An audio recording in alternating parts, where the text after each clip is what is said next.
I want to do a podcast about films. I want to do a podcast about this film. Well, that does help, to be fair. How did you find it? Oh, powerful. Oh, yeah. Moving. I can't remember the last time something made me feel that way. I didn't realise you liked this movie that much. The movie? I'm talking about the audio clip we've been sent in. Oh, yeah. Fair point. Talk about moving the needle. Best give it a listen sharpish. I've already listened twice.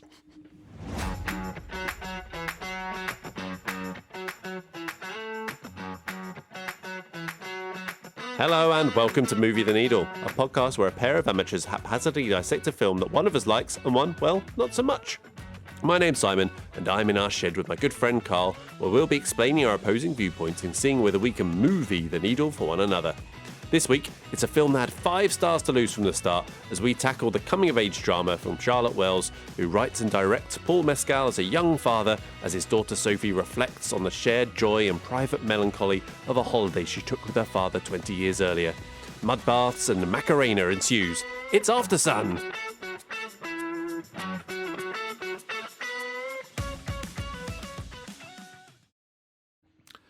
A bit worried about this one, you know.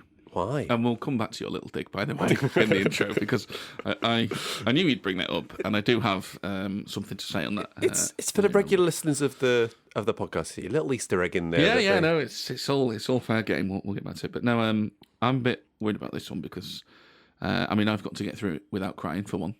Cool. But I do think that if I was a bit smarter, I'd be able to talk about how deep this film is and toss around terms like what a wonderful examination of the human condition it is. We can't even say the fucking thing, let alone describe what it means. But as it is, I do think I'm just going to end up reverting to calling you dead inside. Oh, and it's fair. Yeah, we'll come to that. It's basically what I'm leading with. Yeah. I might go for the Jordan Peterson approach instead.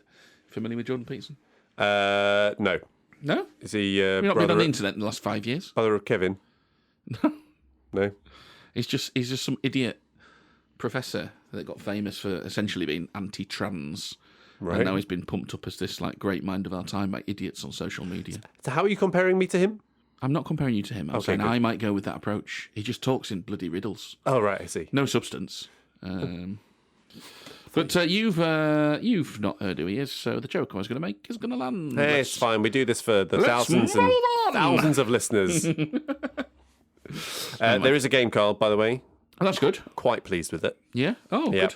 Yeah. I have named it Aftersun. Yeah? Yeah, 2 words. Mm-hmm. You'll need to be on top of your game. You need to be mentally nimble for this one, Carl. Mentally, oh Christ. Not that mentally nimble. Yeah, okay. Like 3 beers deep, you'll be fine. Okay, right. Can I start by coming across as a complete moron? Oh, yeah, go on. Because I like to start as I'm going to continue on this one. Yeah. So, I was taking my son and his friend to football training last week. And we sat in the car, listened to the radio, and I was just like, what's your favourite band or artist? And my son's friend goes, Eminem. Oh, yeah. And me, being the hip dad who I am, Yeah.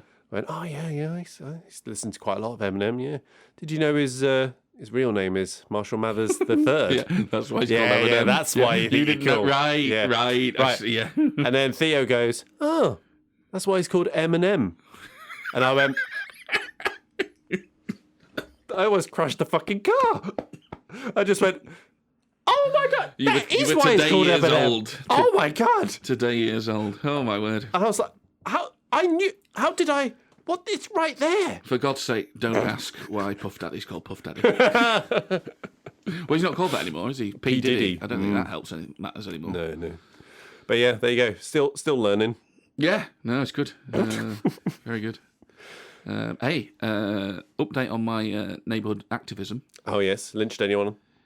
So, we as we know, last week I've scared the council into action. Yes. They fobbed me off. No, we didn't forget your bin. You'll get a letter when we get to immediately get the letter because as we said, they were just fobbing me off and they've sent it out. But the letter said, yeah, you'll get your bin middle of March. What turned up the following weekend? Your bin. My bin.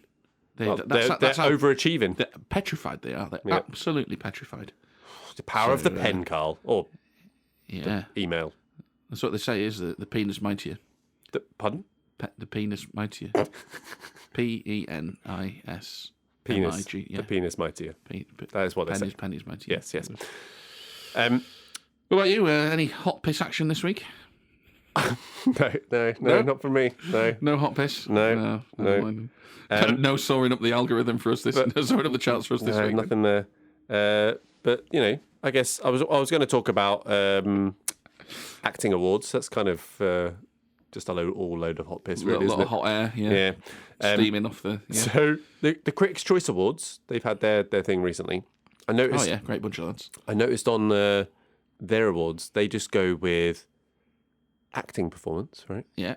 And then acting ensemble. Ooh. Which I thought, I like that. Yeah. I like that. So it's not just like you're a good actor in a shit film. It's like you have put together a group who have all acted very well. Sing, surely. I don't understand. That would have been good if I'd written that down, wouldn't it? Yeah. Yeah, can't remember. Oh, good. All right. Yeah.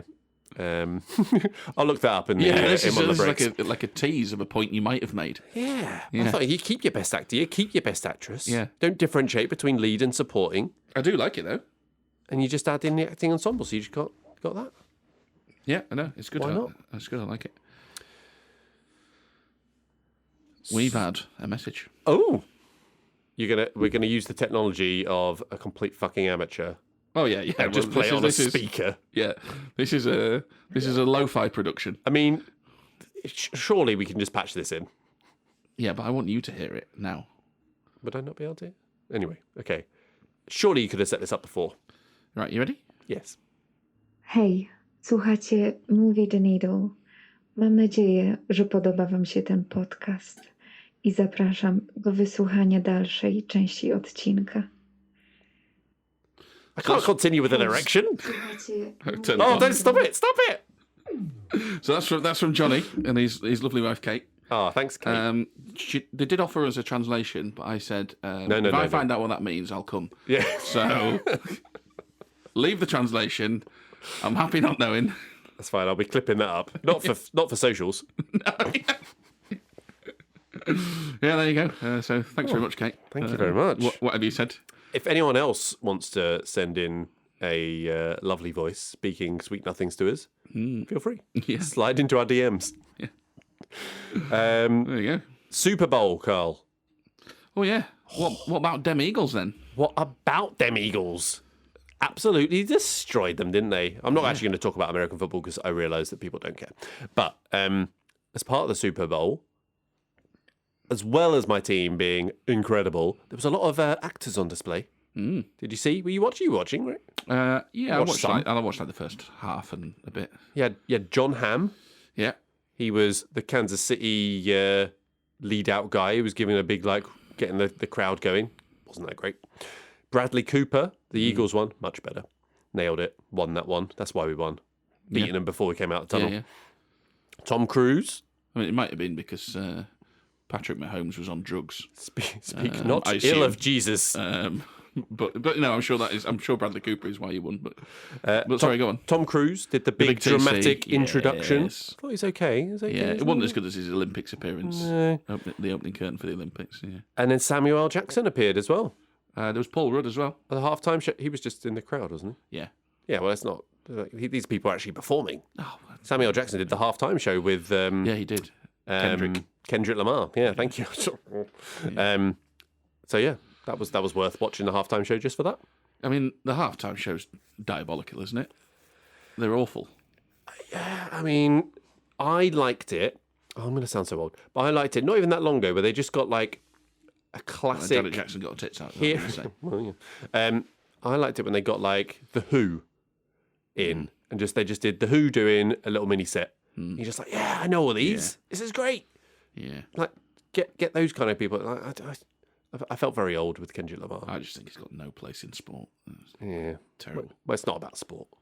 No, I mean it's not. Is it really the Super Bowl? It's because people watch you. I literally don't watch it the whole rest of the year. It's just a one thing. But yeah, fair so I thought interesting with the old actors appearing. Yeah, that's Jesus good. Christ. All right, I've watched some films, Simon. Me too. We've talked about most of them just in our previous. I know. Well, I'm not going to go over the episode, Oscars again, but I've watched it's been a week and a half since we last recorded. Yeah. I've watched 13 films, including this one. 13? 13. That's mental. I've not watched 13 this month. Yeah. Aren't films great, though? Films are great, Carl. You know what's not great? All the other stuff I have to do in my life. Yeah, I know. That's shit. That's a problem. What am I doing? I was thinking this as I was watching, I was like, as an art form, it's proper easy to take for granted, but they are great. Not been around that long either, you know. Well, they're not, relatively speaking, yeah. But think where they'll be in another 50 years. I think I was watching Dune, actually. I think that was the one, because obviously they'd created like a complete other world. Yeah.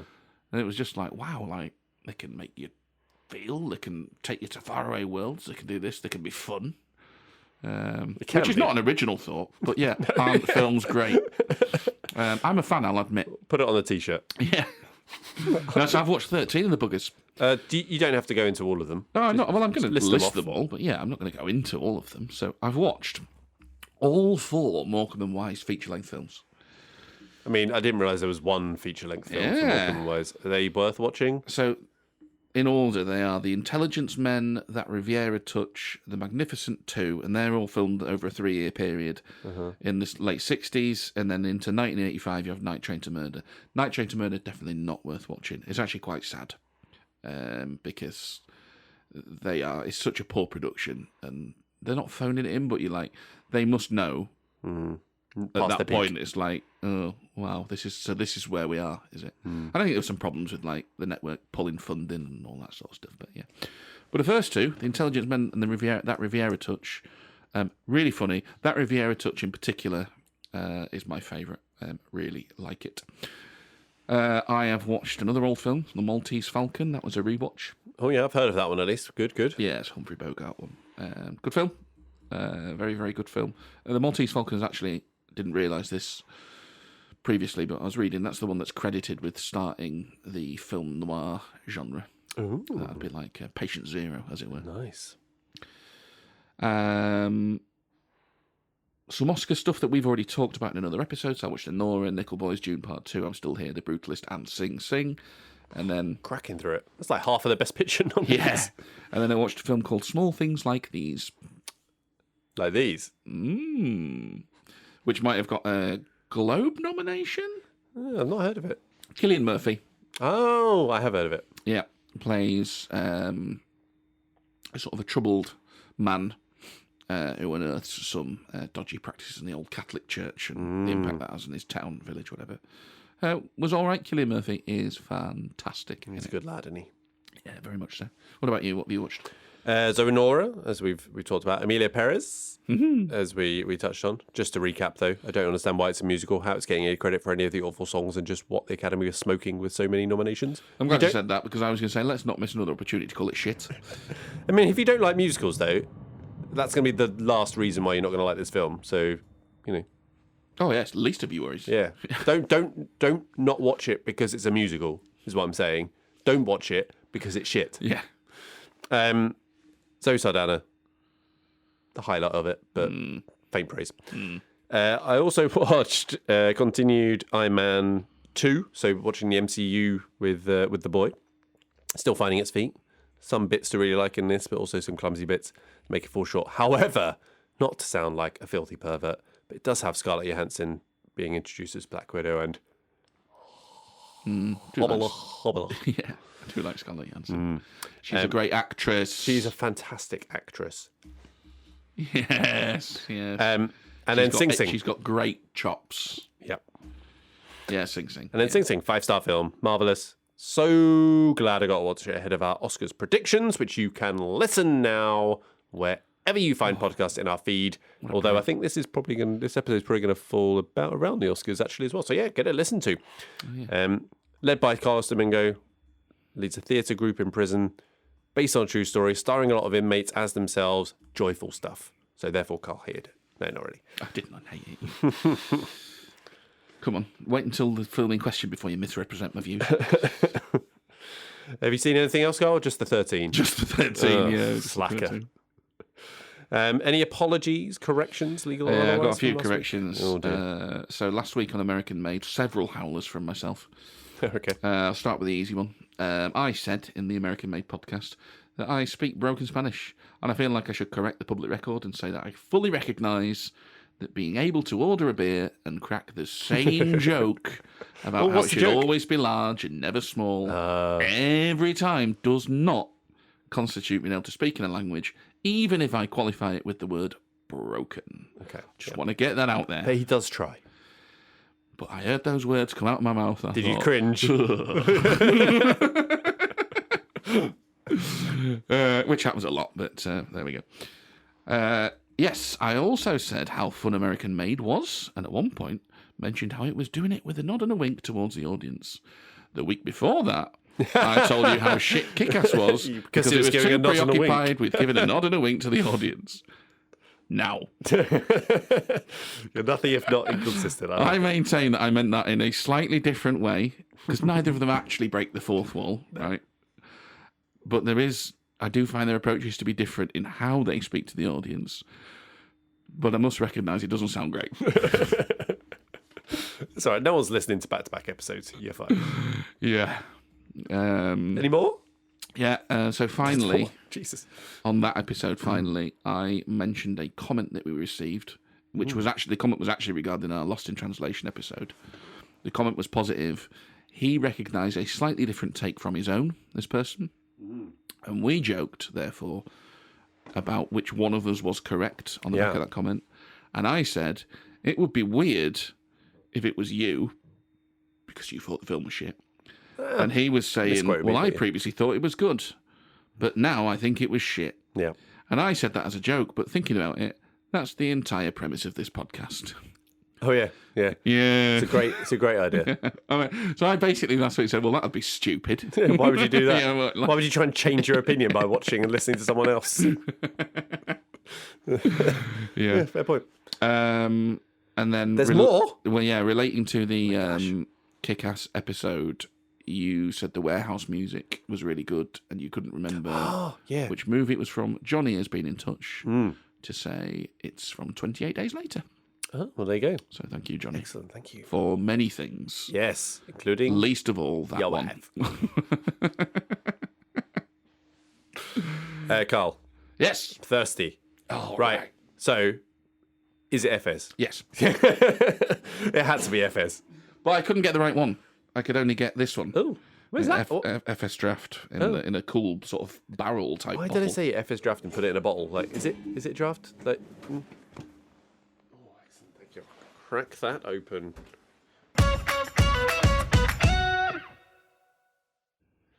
All right, let's introduce the film. But first, I forgot to say, unveil the ale. You just got it. Yeah, you just said, yeah. Oh, How are you finding it anyway? Oh, it's pretty good actually for a mass-produced lager. Anyway, you know, a bit of malt sweetness. There's also a little bit of floral hop note kicking around the back there. Mm-hmm. Getting any of that? No, it just tastes like beer, mate. Oh, okay. Fine. All right, well, on to the film. Reminder of our ratings first, though.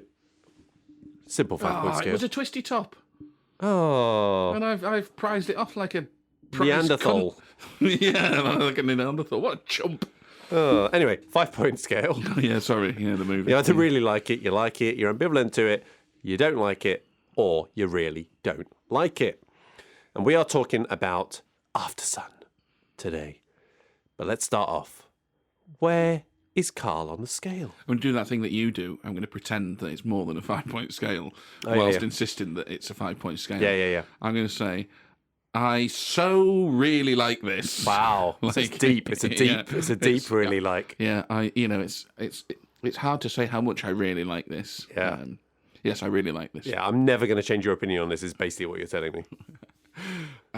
You've got your work cut out. So me, I am ambivalent to this. Carl, why do you like it? I'm really Why do you sorry. really like it? Why do you really like it? I'm really sorry. It's a long one. Well, mine too. Well, I can finally reference that Mad Men tweet that I put in the pod notes folder months ago. If you remember that tweet? No. But I saw a tweet and I thought, that's a good observation. And I dropped it in the pod notes folder because I thought at some point that's going to come up in our discussion of films. And today is that day. So the tweet is as follows from somebody called Denis B. Huppert.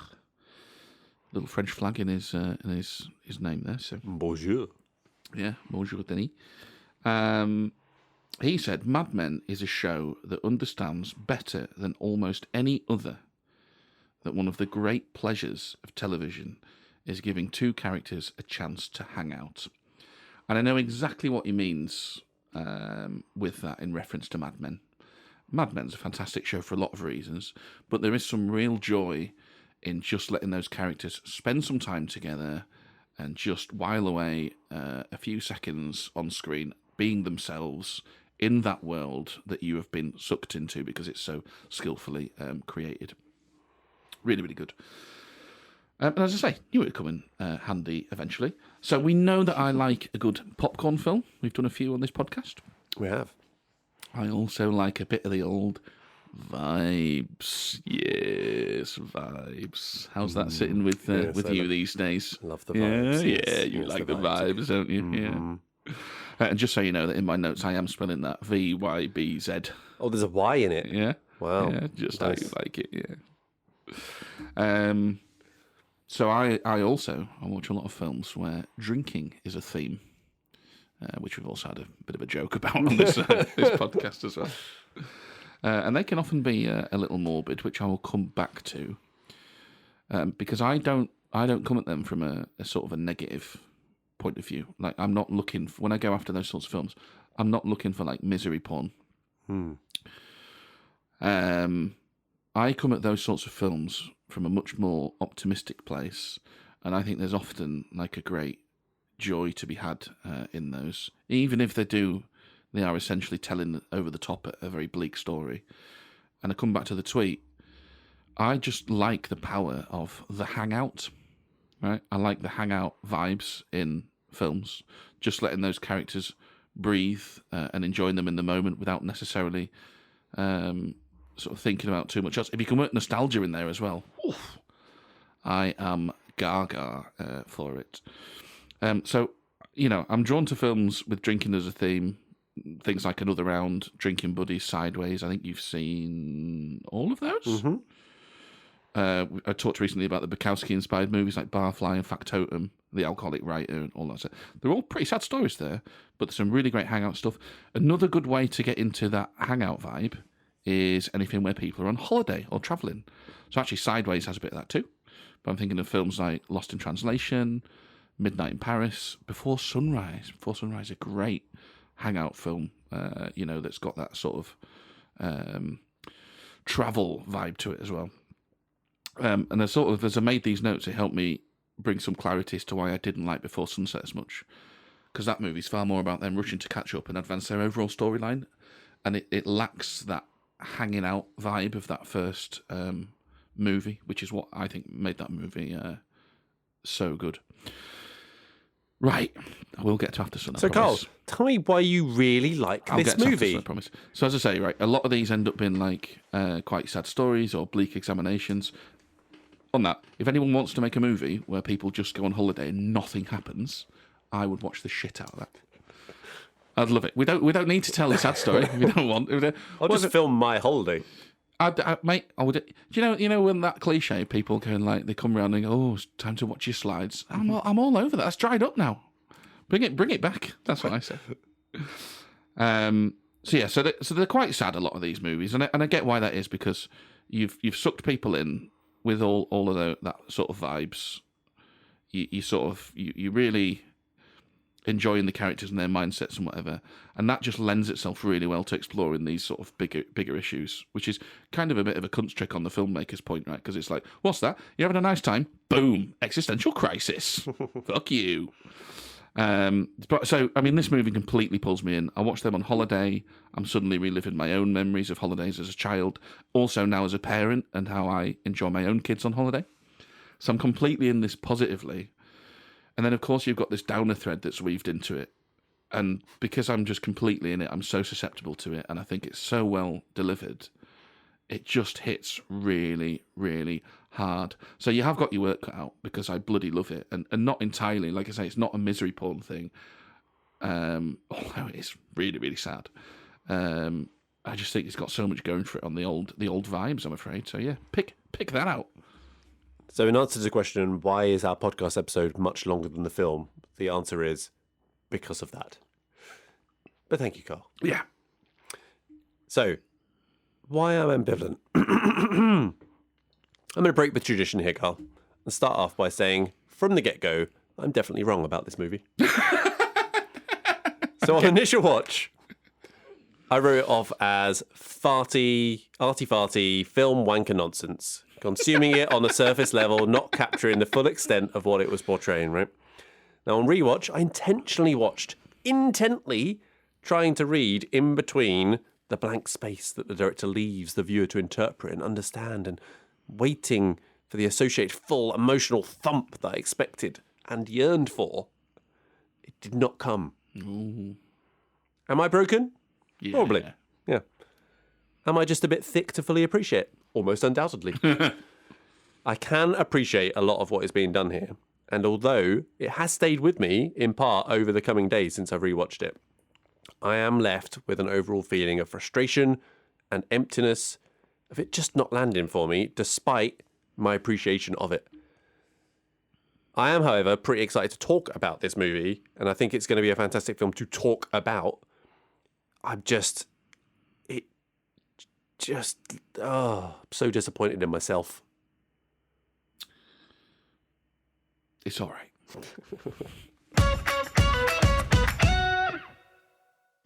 All right, let's go to the cast. Guess what, Carl? Yes. No disagreeing going to be here.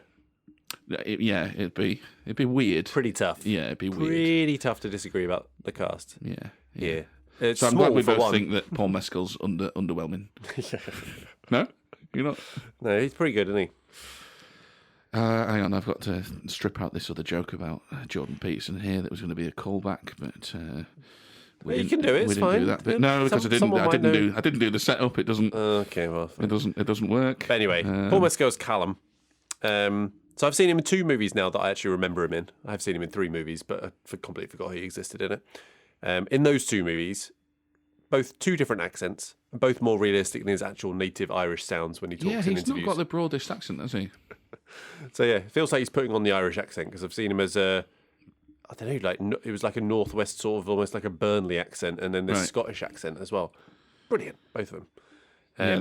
How is he not Scottish? He just sounds so naturally Scottish. Do you know why he got cast? Because he's good at acting. No, that was actually the secondary consideration, because he looks like, I forget her name.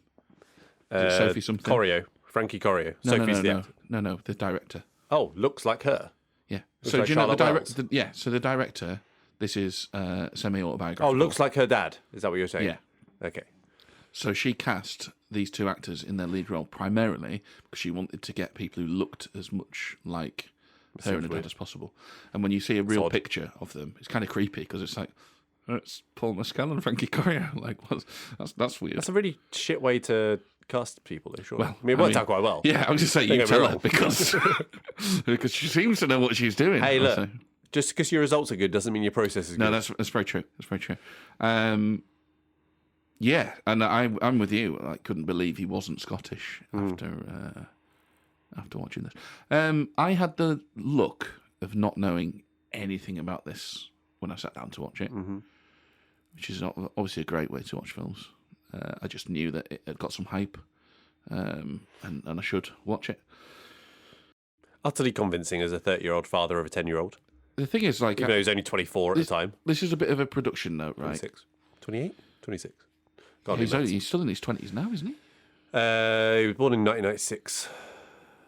So yeah, so he'll be 28, 29. Yes. Yeah. Is that right? Yeah.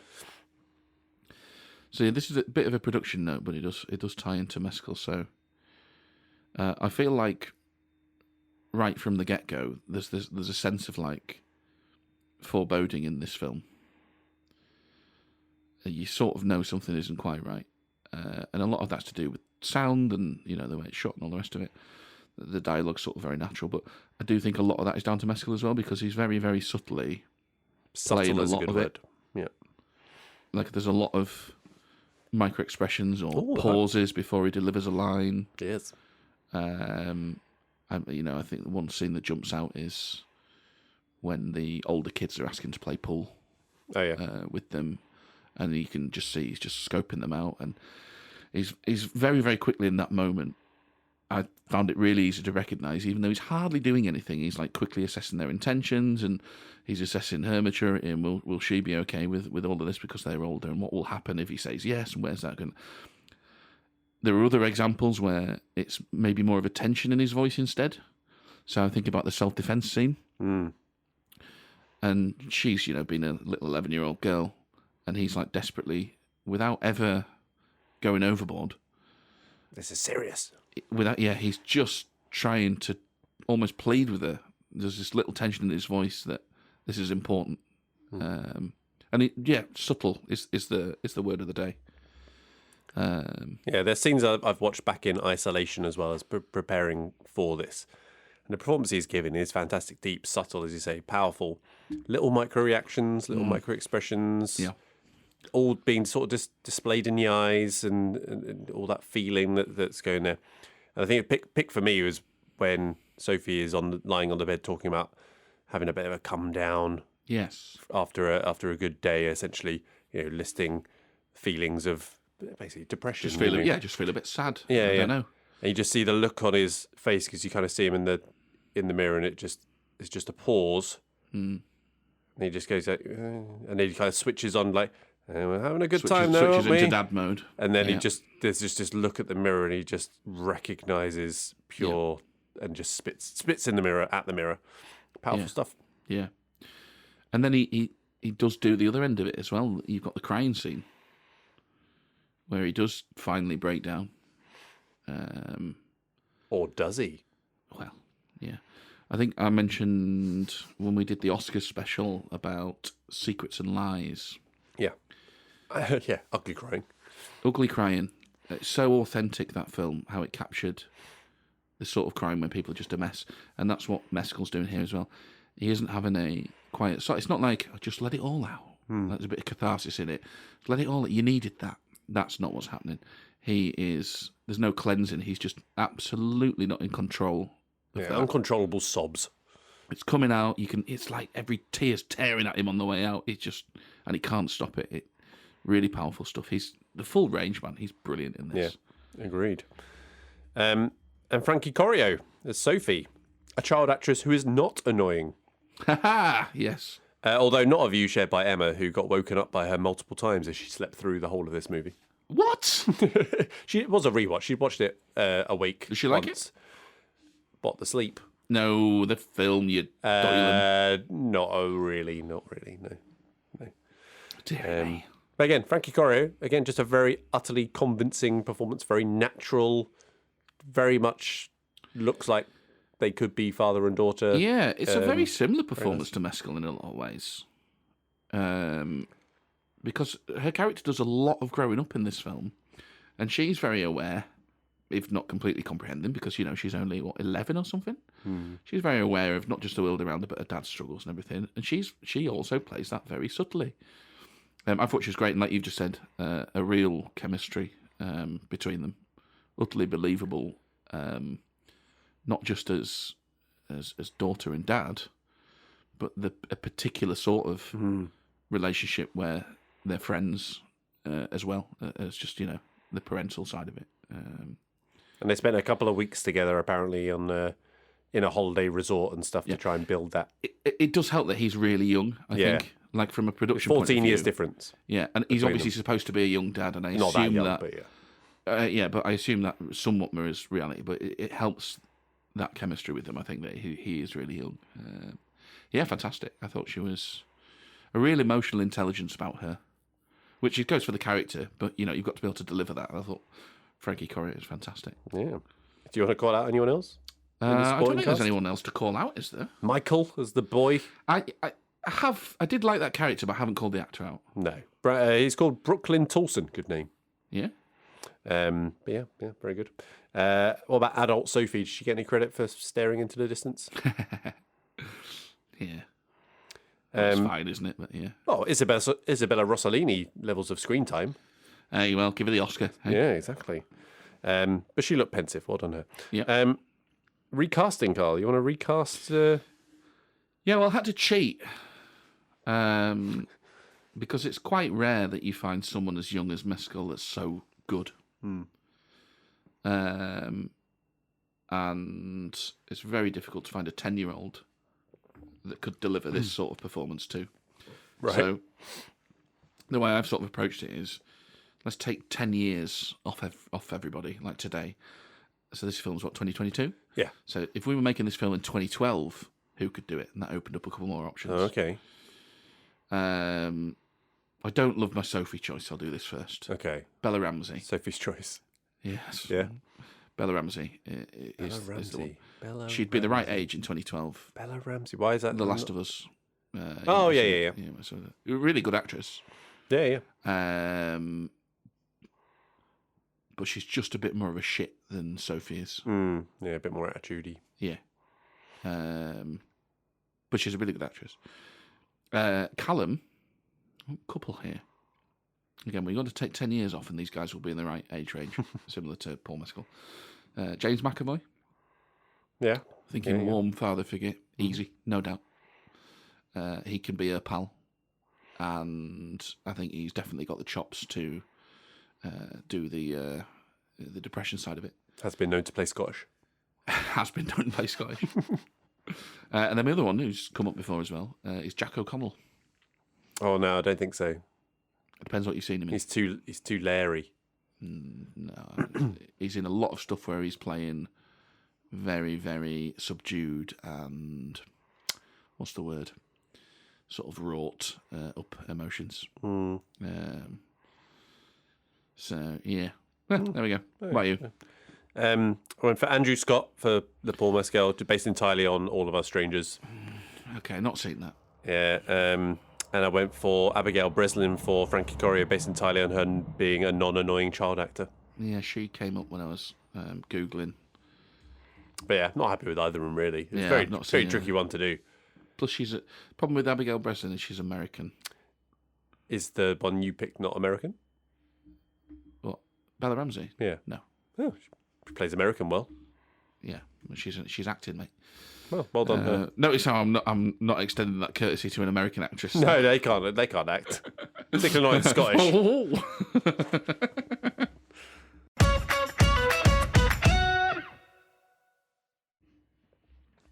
And time for the production. And we start, Carl. The director, Charlotte Wells.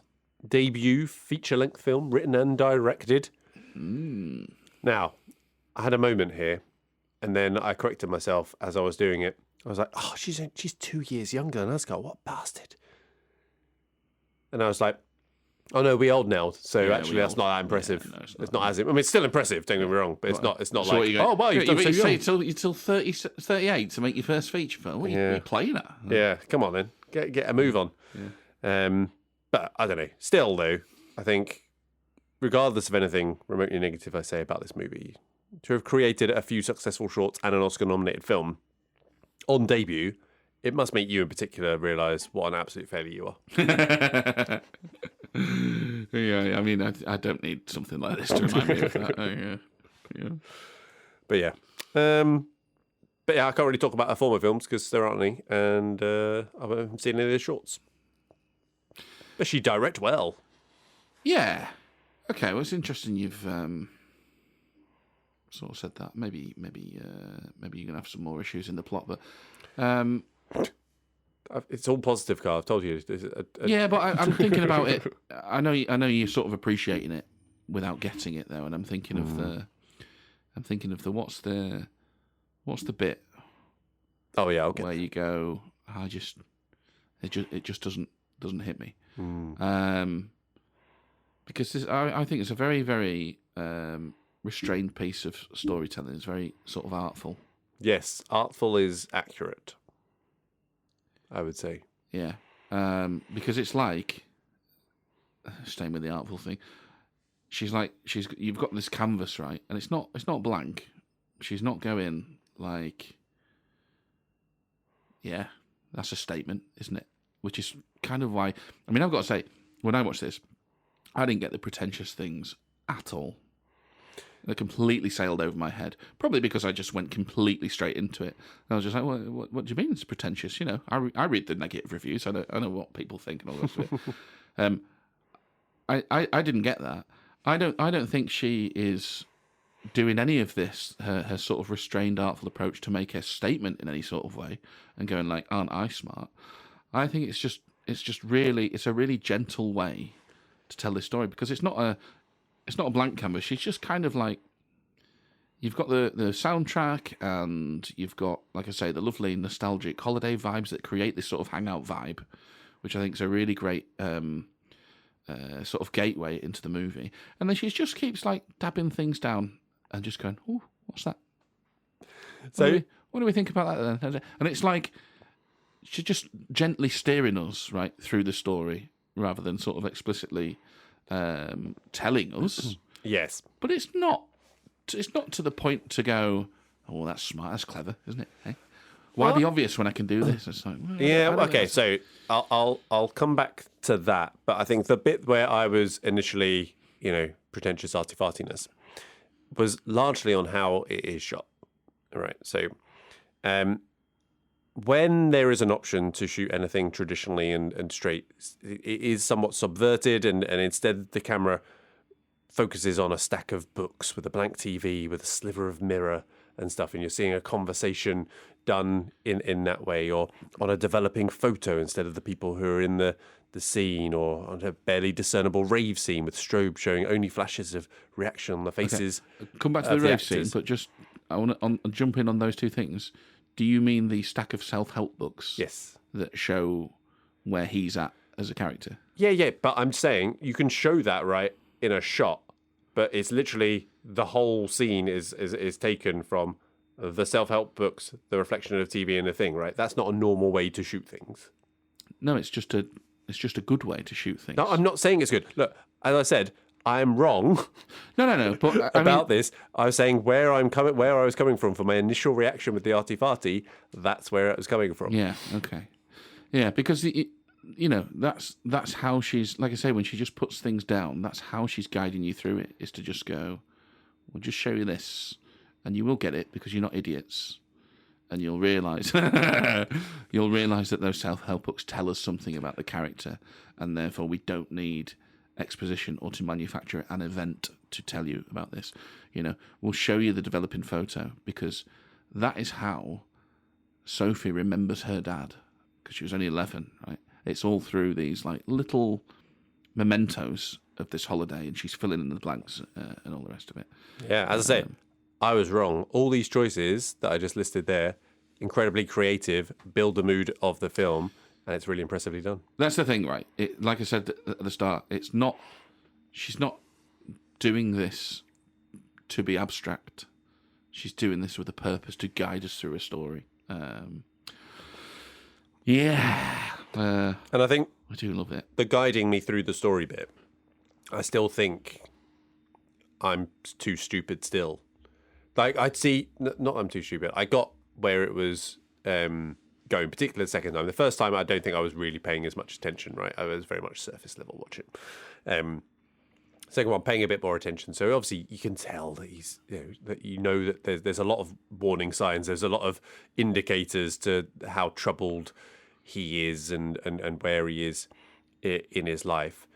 It's just obviously the way they've done it. It could have been done in a very linear fashion. It was always felt like it was leading up to an event, which in essence it does lead up to an event. It's just not an event just that's not shown, what you think, or not an event that's it's not a sudden thing that happens on that holiday that is shown as part of that.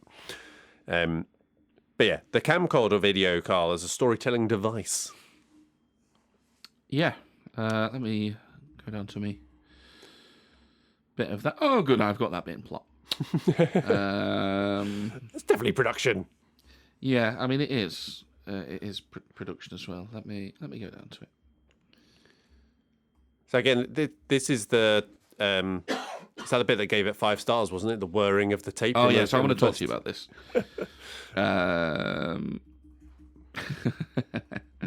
It's quite funny that because you have genuinely been really hung up on that. Like, I know that you obviously had a playful little dig on that, but we keep coming back to it. Many playful little digs. I think you are like genuinely at a loss as to what I mean when I say that. I'm a little bit at a loss. Yeah. And the thing is about this that I find funny is you've played yourself here, because the starting point of your rating is completely arbitrary. If you start at 0, you start 5. Oh, it's got 0 stars and everything to gain. It just means I'm starting for 0, and for each thing it does well, I will reward it with the appropriate amount of stars. But why does this film in particular have 5 stars? If I'm starting from the top, it just means the opposite, right? And go everything good that it doesn't matter because it's already got the 5 stars. But everything bad, I'm going to take something. If I could start from 2.5, and go, but if there's anything especially good, it'll get a mark. If there's anything especially bad, I'll take some more. The starting point is completely arbitrary. Your criticism shouldn't have been 5 stars to lose. It should have been, what do you mean? It doesn't make any sense at all. Not because I've started at 5 stars, but because your starting point is arbitrary. That was you the fact clown. that your prompt meant that it had 5 stars. That was just like, the funky sound, 5 stars to lose. Like, that's why it's got 5 stars to lose. Like, no, it's. So I talked about the hangout movies, right? And I do think there's something interesting here. You've definitely got less time for this sort of hangout vibe in and of itself. The movie needs to be more overtly going somewhere for you, I think, with these sorts of things. Because this isn't the first time you've sort of like gone. So I like hangouty movies where there's a lot of dialogue and smart bits. Yeah, and I can appreciate the quieter, just watching people breathe kind of stuff. But yeah, I like a little bit of drama and stuff that happens. But yeah, so this generally, like I come into this and I go. Vibes is a joke, but immediately it puts me in the right mood because the sound is good. It's letting characters breathe, and like I say, it's got that little hint of nostalgia about it as well. It's got all these little identifiable things, and immediately I go, "Oh yeah, like I'm totally here for this," and I've come into it through that gateway, and at that point, it has to do something to fuck it up. Because I go, this is, like I said at the start, it's not a joke. If somebody wants to make a film where somebody goes on holiday and nothing happens, I will lap that shit up. You're going to laugh at this, though, Carl. So I've listed 3 things that I liked, right? The shots, the nostalgia, the vibes. Well, there you go. You love the vibes. He loves the vibes. So I'm like totally there. It's there for it to fuck it up, and it doesn't soil itself. Anyway, back to the camcorder. Plot device, right. So, the gist is, right, she's piecing together her memories because the camcorder stuff is the only definitive memory she has of these things. And then the rest of it, she's filling in the blanks. Yes. And I think, it works from a sort of production point of view because you tap it into the nostalgia thing. We don't have camcorders anymore. Not the same. And we film and take selfies all the fucking time. Mm-hmm. They're just not as rare a treat or as rare an artifact as they used to be. So it kind of works from that. But what I like about showing us that is we then end up going on the same journey as the character. Because we are experiencing building up a memory of him and how that holiday went in the same way she's doing. We get to see the fact and then we get to basically be pulled along as she fills in the sort of blanks and whatever. So yeah, I like it. And that got some criticism for being wanky as well.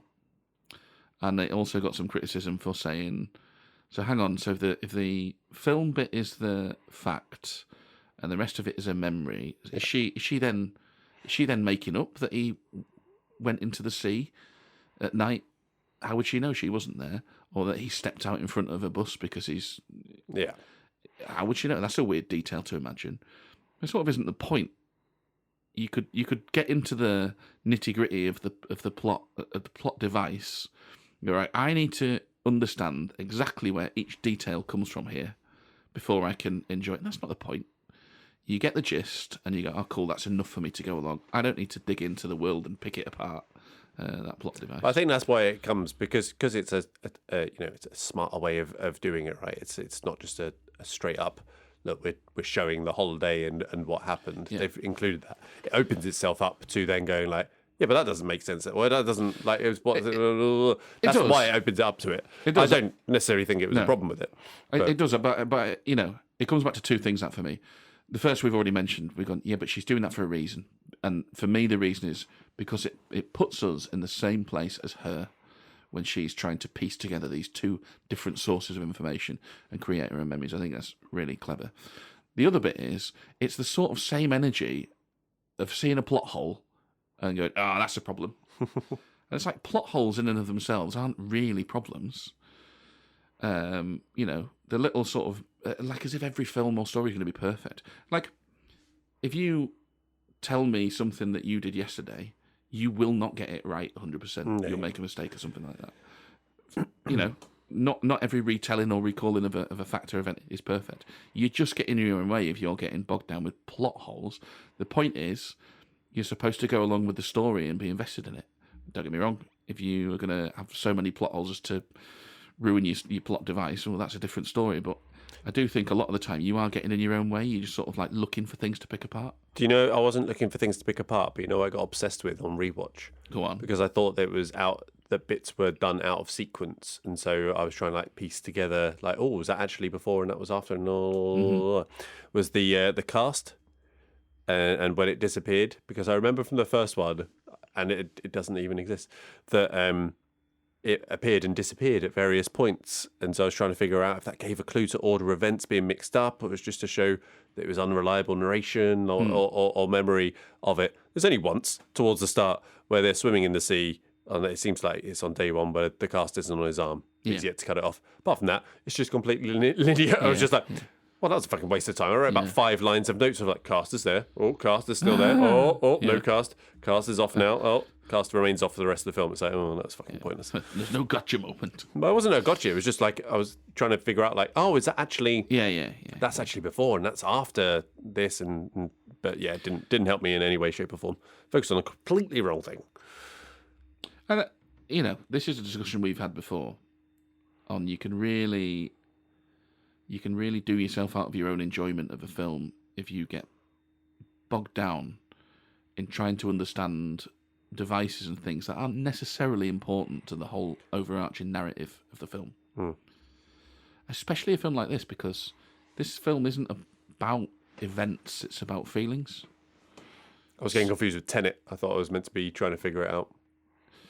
Well, like, all joking aside, I've always maintained that is a simple story, and to just go along with it is to enjoy it a lot easier than frustrating yourself and trying to work it out.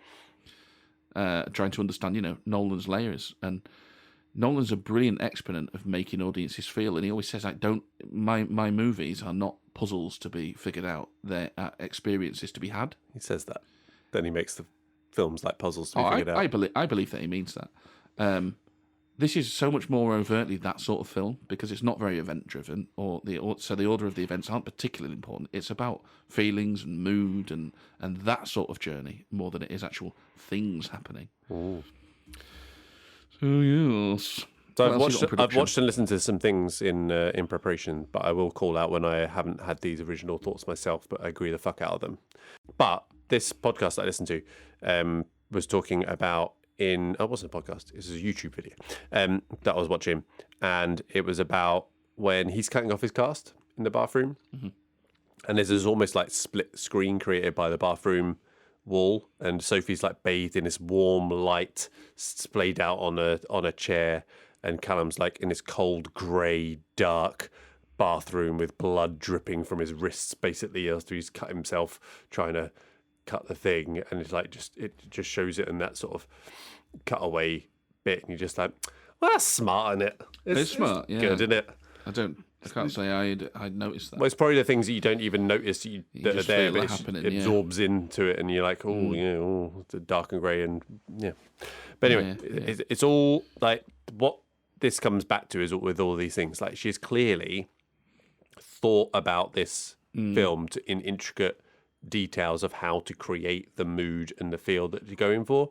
So I think from a production perspective, that's sort of the biggest credit you can give, that it's just so smartly done. Yeah. So I mean, look, we're joking about Tenet. Tenet's not not really the film I would compare this to in terms of approach and vibes and all the rest of it. Of course, it's not. But Lost in Translation is an interesting comparison piece, right? Because you're talking about the smart touches to create mood and experience. I think that is abundant in Lost in Translation. It's the key bit of why I like it so much. And there are touches like that as well. So there are touches like how low on dialogue it is, and then the first really big dialogue moment is foreign chatter, because it's designed to show you that he's out of his element and he's uncomfortable. You get bits where, he gets into a lift and he's taller than everyone else, and some people, and you did this as well, take that as a joke about Japanese being short. But really, it's a trick to show, no, he's out of place. He's the odd one out. He's literally standing above a crowd. And I think there's loads of that in Lost in Translation, in the same way, these little very purposeful things that create a mood and a world. And I admire that about both these films. Incidentally, both directed by females. I wonder if there's something in that. Maybe. I like how you're dropping in our most listened to episode into here. What a pro! Yeah, definitely meant that. Yeah. We've talked about how it looks, Carl. Mm-hmm. Let's talk about the music and the how it sounds. Yeah. So the music is incredible for the one reason that it captures a British holiday abroad perfectly. Yeah. With all of the songs, you got Catatonia, you got Drinking in LA. I can't remember who sings that. You got Tender. Brand Van 3000. Oh, that's it. Thank you. I put Tender by Blue. That's not right. Tender by Blur. That's clearly what I actually meant to write. Tub Thumping by Chumbawamba, All Saints, and of course the Macarena. Yeah, don't forget R.E.M. I'll get to R.E.M., but that was less in the background music. It was just there. That was an actual scene. Yeah. The use of Losing My Religion by R.E.M. Yeah. Very powerful. And it's almost like it's one step away from being like on the nose. You know what I mean? But it works. Yeah. I got a note on that, which I'm bizarrely going to save for the data section. Sure. But remind me about R.E.M. when we get there. I'll make a note. Yeah, because I don't have that capacity to make notes. Even though I'm sat in front of a computer. There we go. Yeah. And then the use of Under Pressure as well. A song which I'll never listen to the same again now. Thank you. Well, I never liked it to begin with, so it sits all right with me, that one. Well, it's not I don't like it now. It's the fact that now I listen to the words with how this film is portraying them. I was like, oh, I thought it was a nice happy film. Yeah, why? Happy song. Oh, never mind then. I'm going to want to fucking top myself every time I listen to it now. Brilliant. Yeah. And you talked about funky sound design. Mm. Do you want to explain your funky sound design? Look, so we must caveat this with... you don't know what you're talking about? I don't know what I'm talking about. Uh-huh. I don't know if it's a mix, if it's just the... if the audio is processed to sound a bit weird, or if it's just when the sound is rather than anything else. But it's all about how, like, sound interacts with the dialogue. And again, I come back to the same nebulous bullshit, which is it's about mood and how it creates mood, right? So we talked about it. It's a bit easy to get your head around in terms of dialogue, because when we go, oh, the dialogue's very natural, we usually mean like they're chattering. There's not really any like really distinct lines that they're trying to get in. It just feels like two people talking because they're chattering, they're yammering back and forth. And it's a kind of similar idea to that with the music. It's not really trying to impress on you anything in particular. It just sort of dovetails nicely. Sometimes it can help you just coast along or whatever. Yeah, again, don't know what I'm talking about, but it's one of those where I listen to it and they go, oh yeah, that's a bit... What I found incredible obvious. was how they managed to do this in 4D. Because when I was watching them sleep and there was this one opening scenes and it was just there with... Even down to like the heavy breathing in my ear, it just felt like I was... Is this the wife again? That was Emma. Yeah, that was Emma fast asleep. Yeah. Oh, yeah. Can't give him credit for that one. Got anything else on production? Just a couple of things. I do think that, I mean, you've already touched on capturing the British holiday Yes. abroad. And again, when I think about my broader point of how she's just so skillfully and gently guiding us through this, it really does. That's a real gateway to allow you to imprint your own feelings and sort of memories and all the rest of it, which again is exactly what our character is doing. Things are happening. She's trying to figure it all out and create this story. So I think that puts us in the same sort of mindset as her. Also, the runtime. Gotta talk about the runtime. Was it 1 hour 42? Yeah, seems about right.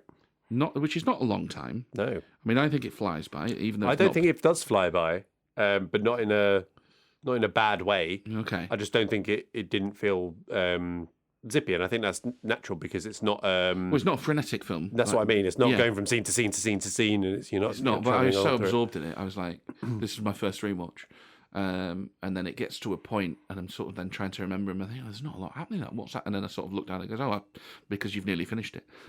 So it did fly by for me. But what I liked about it, because of the soft approach it takes, it could so very easily blow up. Because you could pack it out with longer scenes of him just staring out a window, and you play a song or whatever. There's more of him getting blackout drunk and maybe some more consequences of that and what happens. But it doesn't go for it. It doesn't overplay its hand. And again, I think I come back to this thing of if I had a tagline for this film of trying to get someone to understand why this film works. I say again, it's a movie about feelings, not events, and so you do get the works. I got a feeling particularly on rewatch, that you could be going this and go like, oh, it's building, it's like it's gonna, and then when nothing happens, as you say, in the film, that you could be like, oh. Yeah. Oh, that's disappointing. I was expecting something would happen, that you would see it. Because it's not about that. It's for how did you feel? How did you think she's feeling? What does that mean for the future? You can't put all that on screen, not without cheapening the effect of it. Hey, stop stealing my changes. Oh dear. Do you want to play a game, Carl? Oh, I'd love to play a game. Oh, okay, right. So this game is called Aftersun. Yes. Okay. So I'm going to give you clues for some movies that all contain the word sun. But what you have to do is identify the film, and to get the point, you answer with just the words of the title that come after the word sun. Okay. So, as an example, if the movie was called Big Bright Sun, You're Always Right, you would answer... You're always right. Thank you. Yeah, I'll clip that. Very one. good. Thank you very much. Yeah, so, I think you'll get 5 out of 6 for this. I think you should get 5 out of 6. Yeah, Okay. laying on the so pressure. Yeah, just the gauntlet has been laid down. No pressure. Yeah. Dun, dun, dun, Well, you dun, do dun, you do dun. really well at a game one time, and then he cranks up the pressure. Then Tell you what, I almost just read the answer straight away then for the first one. The first one is... Yeah. Anyway, okay, so it's 3 clues for each, okay? Yeah. I'm going to give you all 3. Yeah. Oliver Stone. Can I just say, is this entirely engineered to make me say a load of shit? No.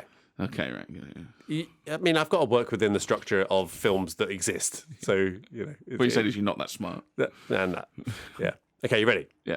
Oliver Stone. Oliver Stone, yeah, okay. Al Pacino speech, American football. Oh, fucking hell, I've not seen it. So that is... Don't say it. That's just Day then, isn't it? Day, yes, Yeah, for any given Sunday. Yeah. Well done. Okay, the next one. Yellow VW Transporter, Steve Carell, heartfelt comedy. Okay, that's just Shine. Yes, for Little Miss Sunshine. Well done.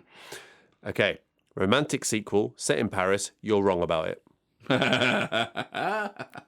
not a hangout movie, therefore it's shit. I didn't say it was shit, by the way. Let the record show that. Okay, so I always get these mixed up at the best of times. So this is Set for before sunset. Very good. Okay, Memory Erasure, Jim Carrey, Montauk, Seaside Town.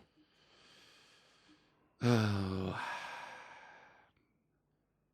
So that, yeah, it must be. Does it have Shine the word of the sun? Spotless Mind? Shine of the Spotless Mind. Well done. yeah. Eternal Sunshine of the Spotless Mind.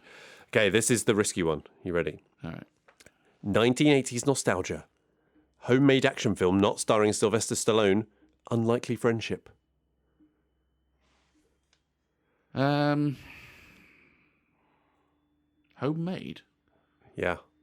Homemade. That's what it's about. Yeah, the movie is about a homemade action film. Oh. So the risky one here is you might not know what it is. No. Full stop. Yeah, go on. I'll give up on that. So the film is Son of Rambo. Okay. That was 1980s? No, it's set in the 1980s. Oh, okay. 1980s nostalgia. Okay. So there you go. That's one I thought you'd get wrong, so you're good. Okay, Vienna Encounter, Linklater, you're right about it. Oh, well, that's the first one, then, isn't it? Vienna. So that is... Rise. Rise. Well done for Before Sunrise. There you go. You got 5 out of 6 as predicted. Well done. Meet expectations. All right, let's move on to the plot. So, Carl, my first unfair comment that I wrote down in my notes, right? After the first 20 minutes, I was like, it's 50% watching people lying down and breathing. Yeah, baby. Yes. 50% was a slight exaggeration, but there was a few occurrences. It was just like, do something. But yeah, as I say, unfair comment. What's it all about, Carl? What does the rave signify? Tell me. Yeah. Okay. Good question. Good question. I don't know. Oh, cool. I don't know what it's supposed to say. I know a lot of people had a problem with it. Yeah. Which I sort of kind of understand, because there's questions around, well, when did that happen? Did that actually happen? Is this supposed to be symbolic? Yeah. And that's how I took it as well. Like, I really don't know exactly what the filmmakers are going for, but to me, I look at it, and again, it works because it's so completely fitting with what we've seen before, and I'm going to keep saying the mood and all that sort of stuff, but to me, it shows him somewhere else. He's alone. He's not quite with it. And you can take it to be very literal and go, oh, yeah, he's into the drugs. He's basically he's going off the thing, which, we sort of get suggestions. He's I think he says at one point, doesn't he? He's tried all the drugs and all that stuff. But I look at it and just go, he's alone, he's lost, he's in a sea of chaos, quite literally, very chaotic scene. And I quite enjoyed that symbolism. Don't know whether that's what it's supposed to say, but I found that to be very in keeping with everything else that was going on. So I think it's the bit where it worked really well, and again on further reflection rather than actually when I was watching it, but because it climaxes giggly. Because it's not a film for that. It's not the film for that. Keep going. It climaxes. We'll cut that out.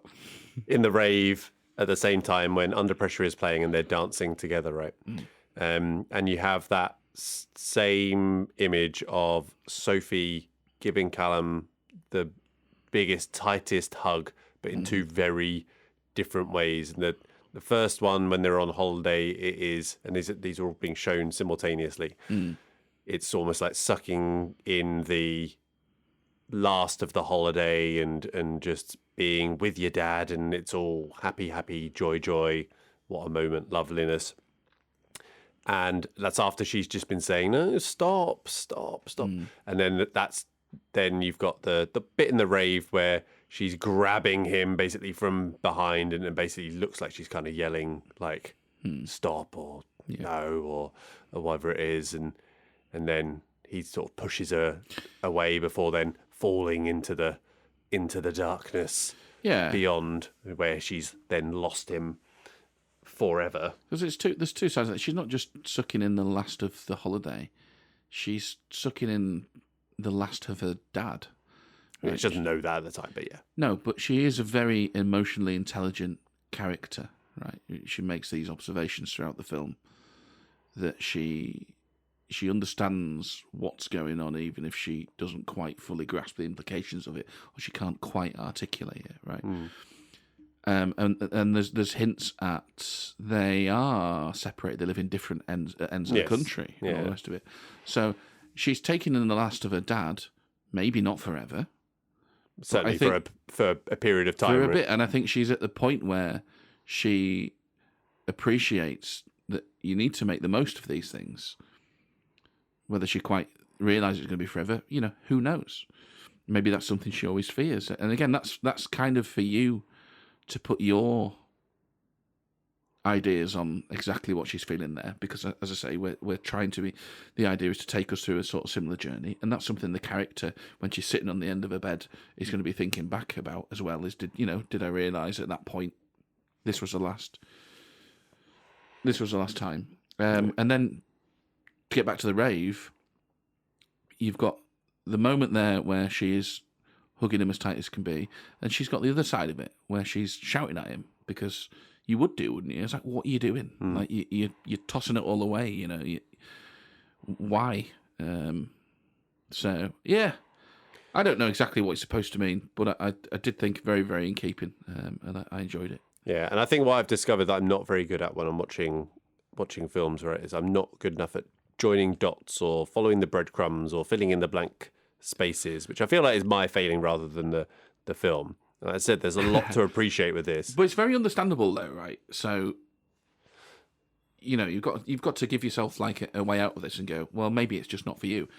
The thing I would say with that is, you are just getting in your own way.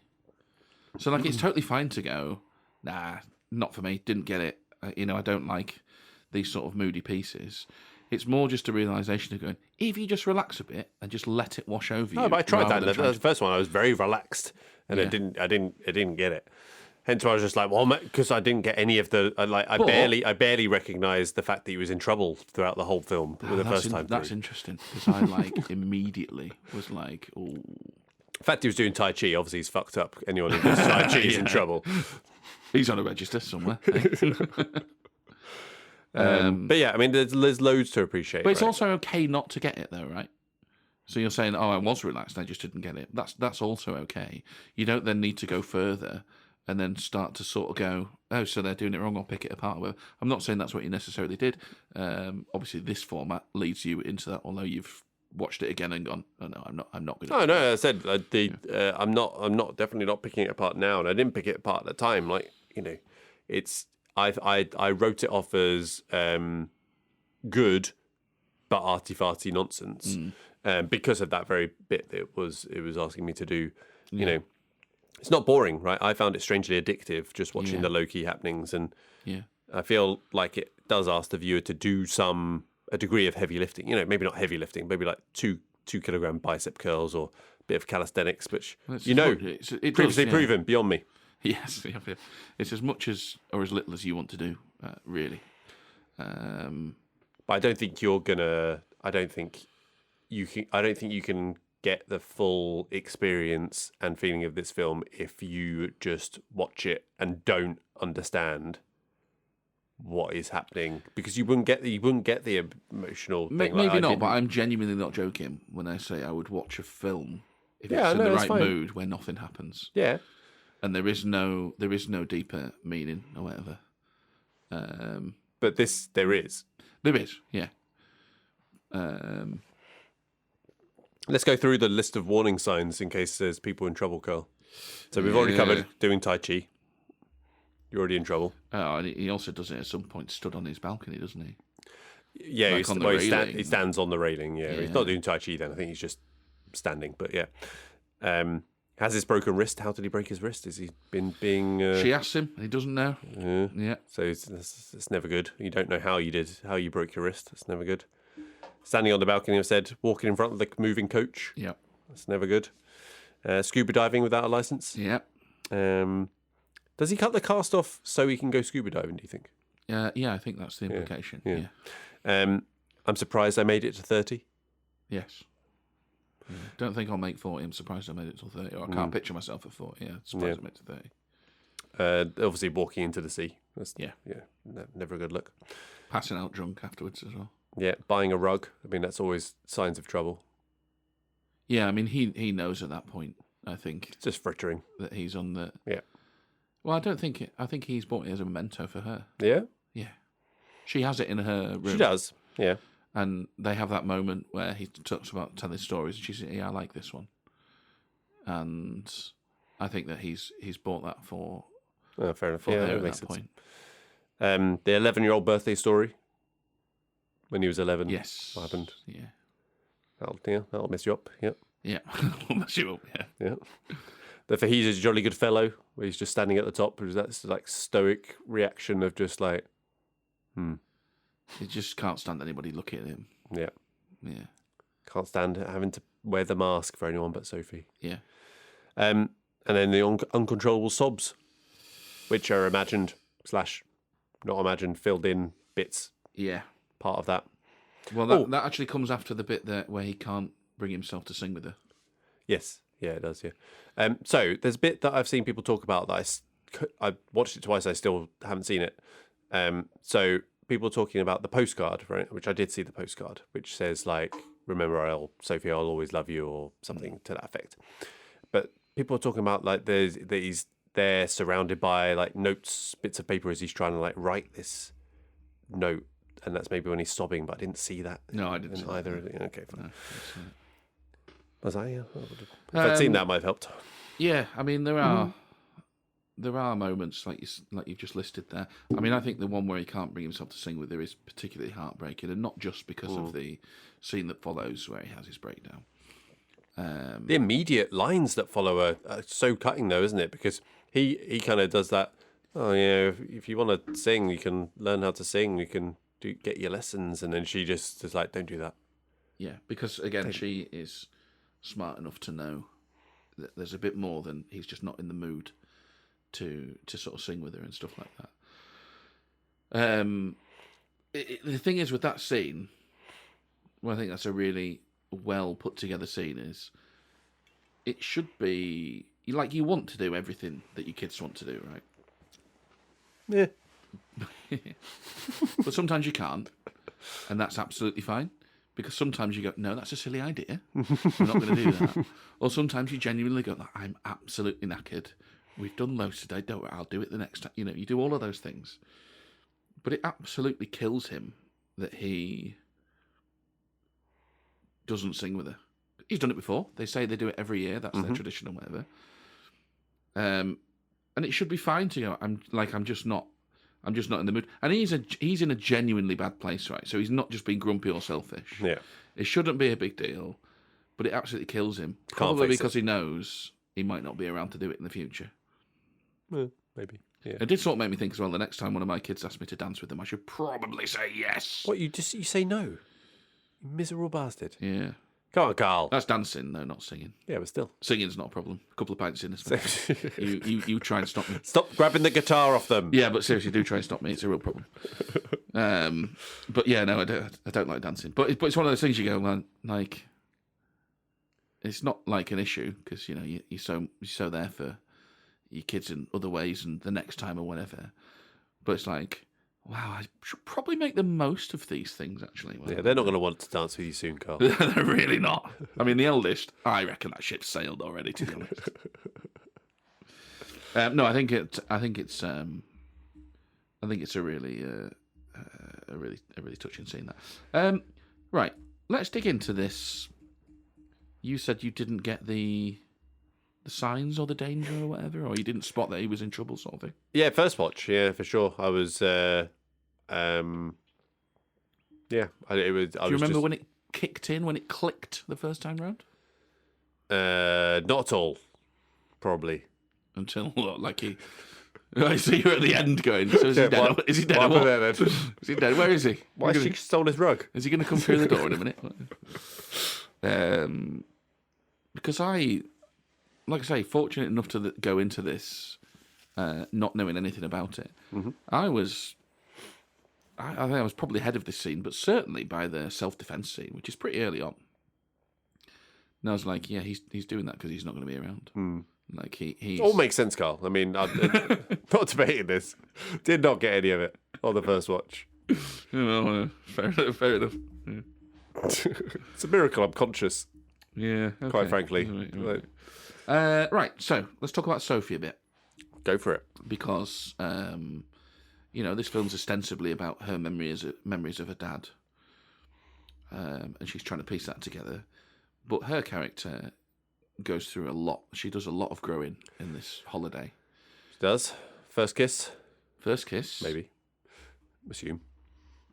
Really nice fatherly bit with her first kiss, because obviously he's been guarded earlier about the older kids. And it's not because he doesn't trust her. He trusts her. Yeah. But he doesn't trust the other kids. Whereas when it's Michael, he's just like, yeah, tell me. Oh, well, that's fine. He's your age, isn't he? That's all right. Yeah. You know.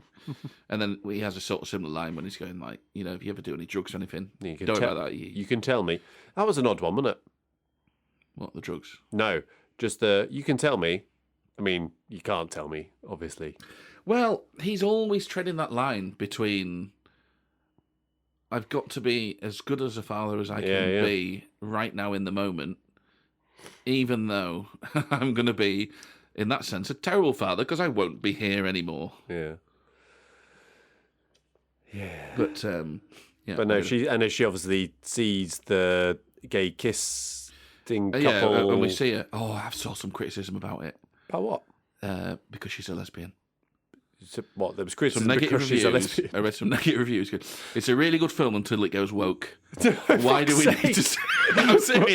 I'm serious. Why do we need to see her with a lesbian in bed with a woman at the end? And it's like, it's just fucking growing up, mate. And do you know what? It's a really sensible choice as well, because it's another way to demonstrate what a good father he is in so many ways, because he hasn't imprinted any of his own prejudices onto his kid. I mean, he's quite young. He maybe didn't have any, but, you know, that's a thing, right? They exist because we pass them down. And, all right, she didn't need to be a lesbian, but it's a really nice way to go. He is happy for whatever she wants to become. He's not going to limit it in any way. And he says as well, like, you can live any way you want. You know, you do, you know. He's all about you do you sort of thing. And, yeah, so she sees that, which is what, like the receptionist and someone, is it? I couldn't actually tell who it was. I didn't really. sees I the don't two think it guys. mattered. It was just No, she was just like, oh, what's that? Oh, we'll just look at that. Yeah. Which obviously we see has had an effect on her, I guess, later. She has her first kiss. She gets her... I don't know if she's actually drinking when they're doing the shots of beer. No, I don't think so. But, you know, she's sort of been exposed to that sort of thing of like... it's the allure like, of the older kids, right? That is a staple British holiday thing where you never seem to be quite at the same age as the kids that are around you. Yeah. They're either too young or they're too old and you're kind of trying to fit in there. Yeah. It's all really good stuff. How much of this, you've mentioned it a couple of times and I agree, do you recognise from your own holidays? What are the bits you pick out? It's coach transfer to the hotel, where it used to be a complete lottery as well. Oh yeah, won the rep, but also just like you go in there in the dark and you're like, oh god, please don't be mine, please don't be mine. It's a building site. It's a building site. Shit. Yeah, exactly. And gone are those days now because you get about 1 billion pictures from not just like the brochure, which can show you whatever, but from everyone who's been there in the last few days or whatever. So that's completely gone. All-inclusive jealousy, where you're there and there's someone with the wristband, and they're just like, oh yeah, go wherever you want. Yeah. I say the allure of the older kids, the karaoke, obviously, and general performing of holiday reps on stage and things like that. The pool table being the center of the universe. Yeah. Particularly for younger. Older kids, younger kids. It's doing the long lost holiday memories thing so well, but also like the sad side of nostalgia as well, because things have changed, and you really like memories fade. You try on something, but you'll sort of never go back, and it'll never be the same again. I'm upset I didn't ever go to Turkey when it was like 40 million lira for something for like a beer or whatever it is. Jesus Christ. It was actually cheap. Yeah. Well, we never went on abroad holidays. I didn't go abroad till I was an adult. But I had the exact same holiday, though, as people are having here. So, like you just said, with the kids around the pool, you're trying to find kids your own age. I mean, scrabbling around for like a couple of quid off your parents so you can go to the amusement arcade. And then, you know, that's the most fun thing. The pool table, like you say, being the centre of, can we have a game of pool? You know, play with your parents or whatever. Really, really great. Yeah, I mean, love it. I think the plot device as a whole, I get into it massively through the nostalgia hangout thing, and I love the way it moves along and we get to experience so much about these characters. And it's a memory as well, like fragmented. It's kind of elusive. Again, it's the nostalgia side of it thing. She's looking back, and she's only really fully understanding at this point when she's looking back, like what he was carrying around with him. She's got an adult's perspective now, right? Yeah. So as you're saying, she was onto it, but she didn't understand. Yeah, if you're saying that she's taking it all in, but not quite getting to actually the root of it. Now looking in retrospect, hence the filling in, right? I think that's where that comes in. Where you're filling in the details based on that experience of like, oh yeah, maybe when he wasn't with me, he was just a sobbing, crying mess kind of thing, and maybe he was at the end of his tether, and that's where he got his injury, and all of those things. Yeah. Amusements though, just to circle back on that. Yeah. Kids today don't know they're born, do they? Yeah. What with the 12 seconds of a motorbike ride? Yeah, but isn't it funny how that was like absolutely worth that quid or whatever? And now, like, kids are like, what are you talking about? PS5 at home, mate. It's like, yeah, it's funny how things like that change. Anything else in the plot? Oh, let me have a look down. The only other thing I want to say is, again, just the under pressure thing. It's very, very, very good. Very good. The way they pulled it all together. That's the bit that people said hit them like a brick. That scene hit me like a bit of Pebble Dash. Yeah, I think by that point it's already like I'd been in a sack and hit with many bricks over and over though. So like, were you in tears throughout? Is this what bits were hitting you particularly hard here? I can't remember the first time I watched it. It's different the second time because you know what's coming. I can't remember. I mean, like I said, I picked up very, very early on that sort of sense of foreboding. And you sort of know he's in trouble, and then you think all the way through he's going to kill himself. Something terrible is going to happen. Yeah. Not even necessarily directly kill himself. The scuba dive will go wrong. Yeah. Oh, you've lied about having a license. He's not going to come back from that dive. He walks into the sea on a night. That's when it's going to be, Picked up on that very, very early. And obviously we've listed the warning signs, whatever you want to call it itself. At this point, he's just taking excessive risks. And it's like, he doesn't quite want to kill himself just yet, but he is ready if it just happens. Mm-hmm. And yeah, I latched onto that very soon. And so from that sort of angle, you're asking the question of, oh, what was it that did it? It's fucking never, it's never not there. Do you know what I mean? It's never not there. So yeah, who knows? Good.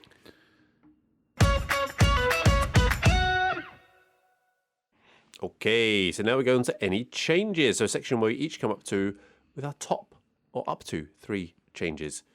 So Carl, I'm going to come across as a complete cretin with this. Good. As I've already stated, I'm wrong. These can be ignored. But here we go. How many do you have? Oh, say you got none. Go on. I don't have any. Yay! But I do have something to say. Well, I am shocked. Yeah. Yes. Do you want to say something first before I lose So, my two? I did this on Lost in Translation, right? I said I had no changes. And that was slightly tongue-in-cheek, because really I could have picked apart a couple of little details that, although I did feel were inconsequential, I could still recognise you could kind of get rid of them, like the kiss, for example. I didn't take it the same way as people do, but yeah, you could have got rid of it. Scarlett's lovely bottom. Lovely bottom. Didn't need it. What was it doing there? We don't know. Take that offline, thank you. Yeah, exactly. But here, I really can't think of anything that I'd want to change. And that puts me in a difficult spot as well, because I'm now living... By the way, I was gutted that I couldn't watch this again. What do you mean couldn't watch it again? So I watched it, we've been a week and a half between podcasts, right? Yeah. I watched it pretty much straight after our last podcast. Okay. So like a week and a half ago. I was like, oh, I've got to watch You that want again. it fresher. Couldn't, because I was busy watching 13 Too busy watching, for the Oscars thing. Yeah, you couldn't fit it in your 13 films you watched this week, yeah. But so it puts me in a difficult position, because like I don't want to change it. I think it's a masterpiece. It's hard to imagine that the film ages badly. And so that means I've got to live a life now constantly worried in case Paul Mescal does something to disgrace himself. He's done Gladiator 2, does that not count? No, I don't think that counts. So I think if Paul Mescal's listening, I'd like to say, the Earth's round, Trump's a wrong'un, no means no, and please don't expose yourself, please.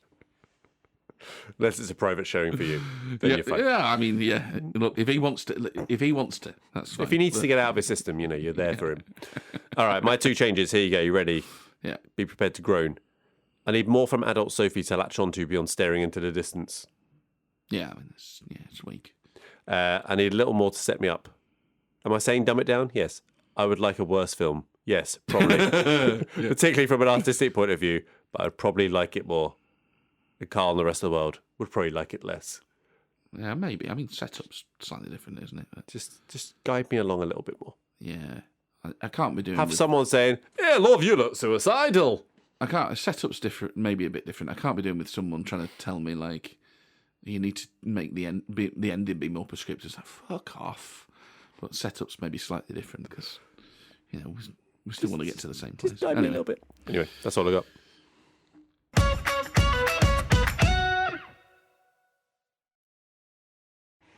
Okay, and we move on to This Is Why You're Wrong. So a closing statement from each of us, and Carl won the coin toss and elected to go first. I think I've opened up the last 3 of these now by going, are you wrong? Probably not. But and I think I can say that again. If you'd have sort of doubled down on the arty-farty thing, I'd have been saying, yes, you are wrong. That's with purpose. Here's what it's doing. Here's why it works. But you haven't. I do think like you don't want to be getting hung up on trying to understand plot devices or getting frustrated because it didn't spoon feed you. I think it's absolutely fine to go, it is what it is, and it just didn't resonate for me. I think that's fine.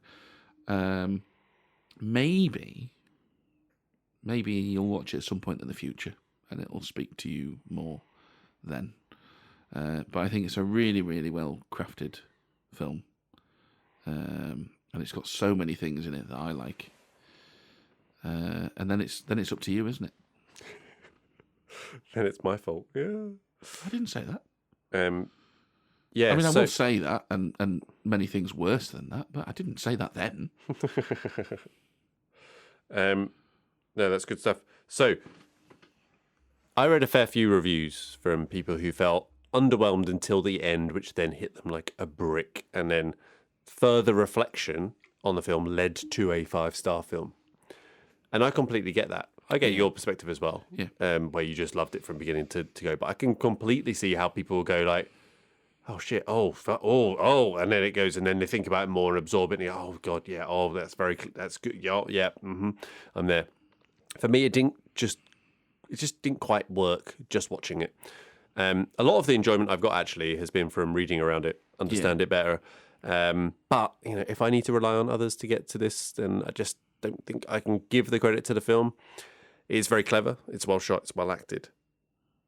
If I was just to rate it as a piece of art, it would be very high. I think it's a very well made film. But do I like it? Yeah. That's what it comes down to, and I just can't get there. Yeah. And I want to get there. I want to be a cinephile. I want to be that person. But no, I'll just have to be the basic bitch part of the pairing, I'm afraid. And I think you... God, we're in trouble if we're painting me as the most sophisticated one, though, aren't we? Oh, no, I think that's fine. Yeah. I think, just on volume, if nothing else, we're fine. So, yeah, what I was trying to do was say, like, well, I love Manchester by the Sea, right? So maybe after a few more watches, this can be my, like, I don't know, where were they staying in Turkey? I don't think they ever actually say that, do they? Okay, Turkey by the, what sea is it in Turkey? The Med. The Med. Unless you're on the other side, work. It's the Red Sea. Turkey on the Red Sea doesn't really work. Dead Sea, really? Is it the Dead Sea up at the top? I don't know. Well, I mean, I went there this summer and I still don't know. So you were on the Med side. I was on the Med side. Thanks, Carl. Thank you. But yeah, so I think, no, my needle has not been moved. I want it to move. You just haven't moved it. Oh, good. It's I'm my sorry. fault now, So it's your fault. Yeah, we've moved from it being your fault to my fault. To be fair, no one else has moved it either in the people that have read it. But I can see where you're coming from and you're not wrong. Let's put it that way. Okay.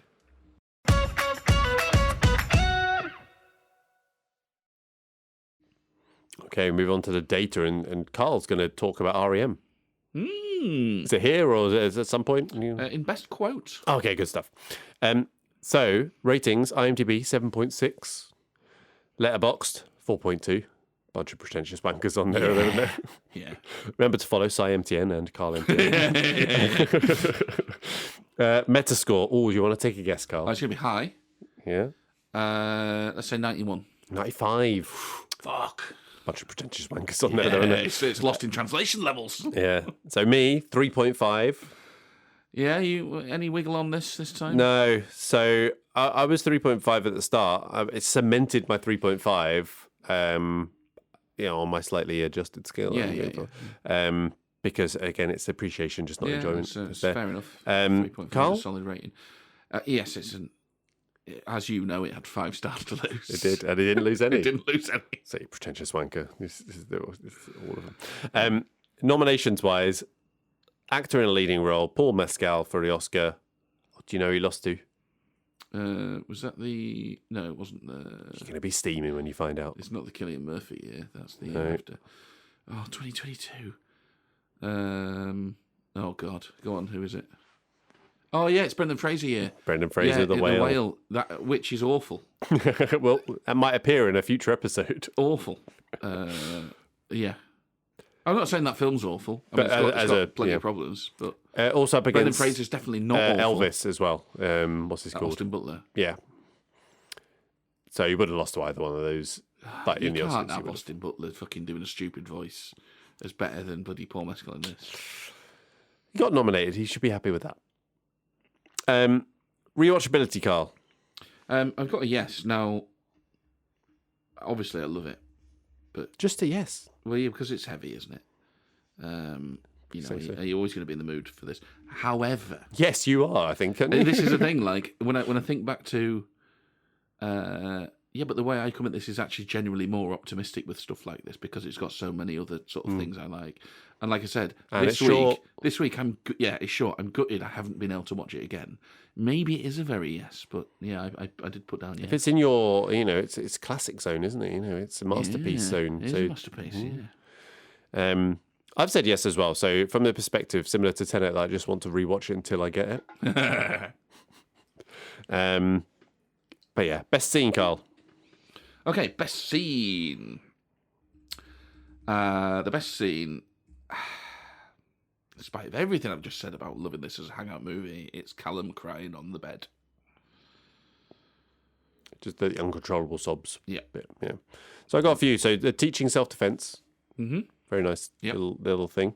Talking, this is more a fun one. So when she's talking about school next year and he identifies the teacher, and she's like, oh, she's from Glasgow. And he's like, yeah, do you remember that? She's pretty. Oh, she's really pretty. And just like, he lights up and he's just like teasing, embarrassing a bit. And it just sort of, that's what it comes across as like, yeah, you're a young dad. Yeah. You can just see he goes proper childlike. It's quite fun. Yeah. But it was for me, it's the When You Were 11 interview that she tries to set up. Actually, that scene from an artistic and emotional perspective with the shots and see how difficult it is for him to talk about it, where he suddenly goes from dancing and being silly to that, a question that he doesn't want to answer. Yeah. He's unwilling to answer, he basically shuts it down. And you can just see his life versus his expectations of life and where he is. It's just not where he wants to be. So yeah, that was my favourite scene. Best quote? Yes. Let's talk about REM. So I think there are a few good ones from Sophie about how she sees the world. Like you said about starting to get to grips with depression, how her bones just feel heavy. So she has that really nice one about sharing the same sky. Yep. Which is, really only a nice vehicle to say nothing more complicated than sometimes I lay there and think about you. You've got some good ones about the sort of directly speak about how Callum sees the world as well.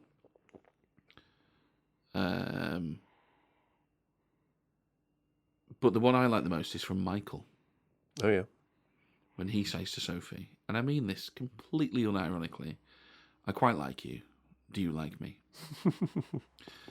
And why that reminded me of REM is when you said the song choice is almost a little on the nose. Is because, it is, because a child chose it. Because that's how children think and that's how they express themselves. They haven't learnt to, dumb things down or shield them or like just slightly guard, put in a little like backstop position in case. Well, I'll say this, but really, maybe if it goes down the wrong way, I can fall back to going. Well, I meant it like this. That's not how children speak, and that's not how they communicate. They're very, very direct and very, very sincere. And I love that line. I think that really gets to the heart of something that's really great about this film. Also, by the way, I couldn't write a line like that because I would completely overwrite it.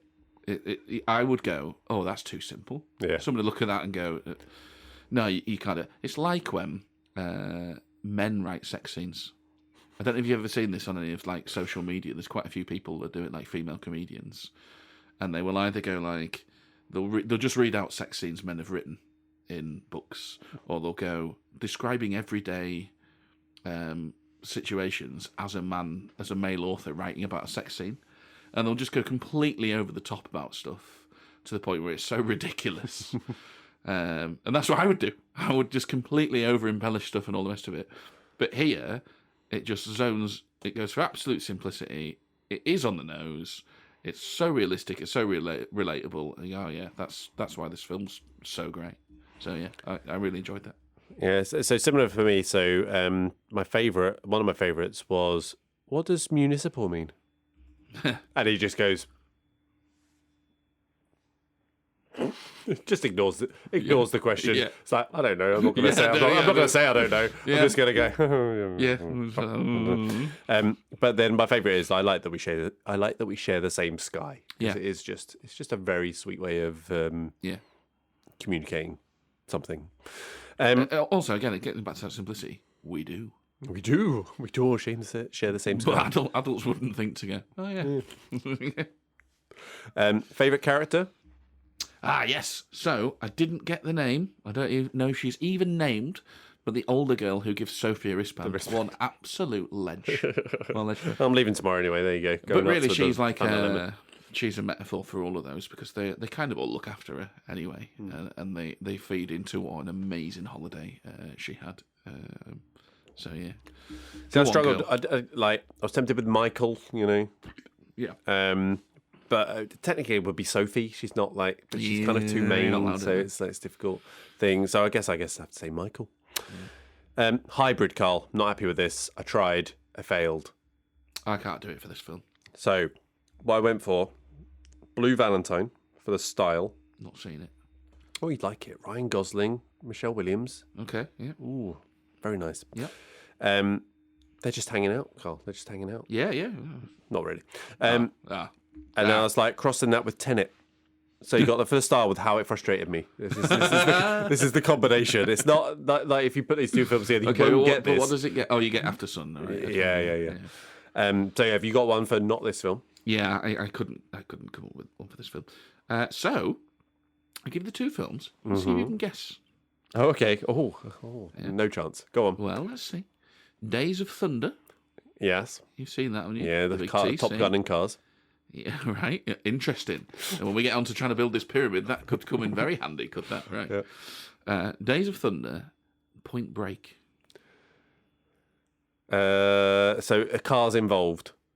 Is that where we're going with this? Cars are involved. But there's a buddy thing, but with cars. Yeah. And what are the buddies doing? They are. Well, one's an undercover cop. All right.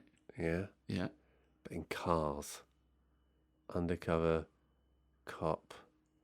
I feel like I should know this. You should know this. Oh, Fast and the Furious. Yes, Fast and the Furious. That's pretty fucking good, mate. Yeah. Isn't it? I mean, Point Break is Fast and the Furious is basically a Point Break remake, Yeah. but in cars. And you've even got, by the way, Days of Thunder, what is one of the pivotal moments when he sort of comes of age and they all pull together and ingratiates himself. When they do that old car up, they go, we got this car, we're gonna do this. You've smashed up the old one, but we've got this. With this old car, we're going to turn this into something you can win in. It's the same thing in bloody Fast and the Furious when they rock up with like he's got a straight, so yeah, we can do this. This is going to work. And then obviously all the Point Break stuff. So you know what I've just typed? Gaze of Thunder. Gaze of Thunder. Yeah, love it. That's not right. Yeah. Let's try that. I mean, that's probably a film, but not one that we're crossing here. I mean, it's basically Fast and the Furious, isn't it? Gaze of Thunder. That's what we're saying. Don't tell Vin that. Jeez, he won't be happy. All right.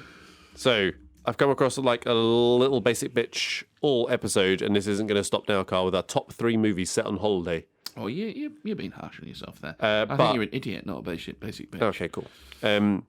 So I've purposely made these 3 that don't include Before Sunrise. Okay? Okay. Oh, that makes it into mine. You can. Yeah. That's fine. But I was just like, I think that's appeared on about 8 of our top 3. So I was just like, it's a really fucking good film. It's really fucking good. But I'm trying to broaden mine, make it sound like I've seen more than 6 films. Essentially, is what I'm trying to do here. Yeah. So, Carl, any honourable mentions? Yes, I've mentioned a couple of these already. Sideways. See, when I was thinking holiday, right? I was thinking sunny holiday. What, California not doing it for you? No? I suppose. But it's not like a beach. It's not like a summer holiday. You know what I mean? It looks brilliant. Stag do through drinking. Wine country, yeah, it's great. Midnight in Paris. That was another one that comes up every week. Here's one for you. Bit of a cheat, but it scans. In Bruges. Not a holiday. I suppose that's not what Ray Fiennes says. It's like a fucking fairy tale. Yeah. I thought you'd give him a holiday. Whatever it is.